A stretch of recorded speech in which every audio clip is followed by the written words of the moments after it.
கட்சி. அது ஒண்ணு நீங்க சேர்ந்த கட்சியில சேர்த்து போயிடணும். அதை விட்டுட்டு இங்க சேர்றீங்க அங்க சேர்றீங்க, போன தேர்தல ஒண்ணு சொல்றீங்க, இந்த தேர்தல ஒண்ணு சொல்றீங்க. கேட்டா நம்மளை பார்த்து நடிகர்.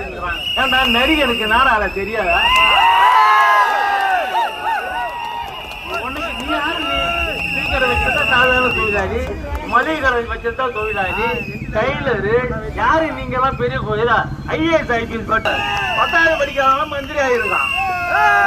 உங்களுக்கு ஒன்னொன்னு சொல்ல விரும்புறேன், நல்லா யோசிச்சு பாருங்க. இந்த 50-60 ஆண்டு கால ஆட்சி, திராவிட ஆட்சியில நம்ம கூட இருந்த பாருங்க திமுக அதிமுக காரன், அவனுடைய 30-40 ஆண்டுகளுக்கு முன்னாடி அவனுடைய குடும்ப நிலைய பாருங்க, அவனுடைய வருமானத்தை பாருங்க.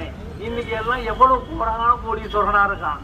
பணக்காரன் ஆகிட்டா இருக்கான், ஏழை பிச்சைக்காரன் ஆகிட்டே இருக்கிறான்.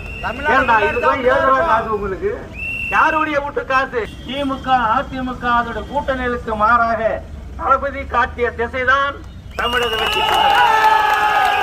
அந்த திசையில இன்றைக்கு இளைஞர்கள் பட்டாளத்தை, வீரர்களையும் வீராங்கனை என்று சொல்றது இளைஞர் பட்டாளத்தை இதுவரை அவங்க அரசியல் பக்கம் அவ்வளவா திரும்பி பார்க்கல.